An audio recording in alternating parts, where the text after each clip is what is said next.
3 minggu kemudian insang pada katak dan tertutup oleh kulitnya. Kemudian tumbuhlah kaki belakang pada usia 8 minggu, berudu berkaki berubah menjadi katak yang berekor. Ekor kemudian menyusut atau memendek dan ia mulai bernapas dengan paru-paru. Setelah pertumbuhan anggota tubuhnya sempurna, jadilah katak dewasa. Nah, di sini dapat anak-anak lihat siklus katak mengalami metamorfosis sempurna, yaitu proses perubahan bentuk yang drastis dari tahap awal sampai dewasa. Nah, mengapa katak dikatakan metamorfosis sempurna? Karena siklus hidup katak terdiri dari 4 tahap, yaitu pertama telur, yang kedua berudu atau kecebol, kemudian yang ketiga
Ya, tepuk tangan buat Jessica.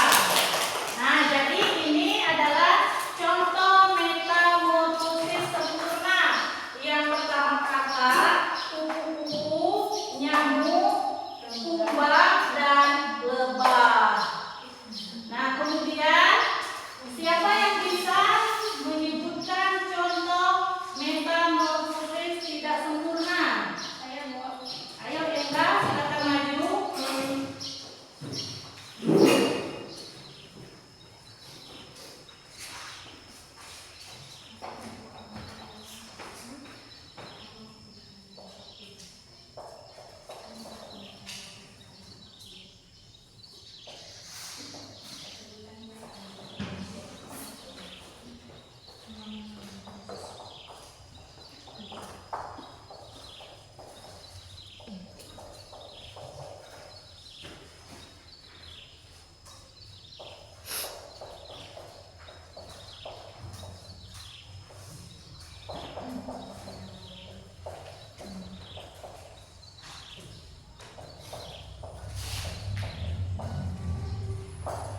Ya, betul. Tepuk tangan buat Enda.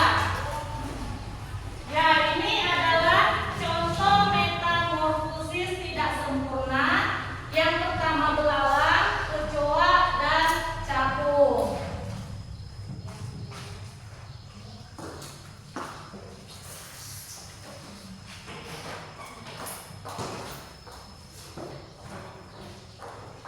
Nah, kemudian untuk pembelajaran kita pada hari ini, silakan anak-anak diskusikan apa perbedaan metamorfosis sempurna dan tidak sempurna.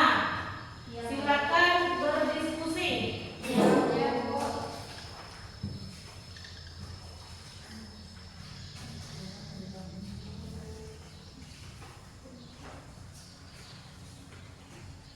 Jika sudah berdiskusi, silakan. Ayo, siapa yang bisa menjelaskan? Saya, Bu. Ayo, silakan, Keren. Maju ke depan.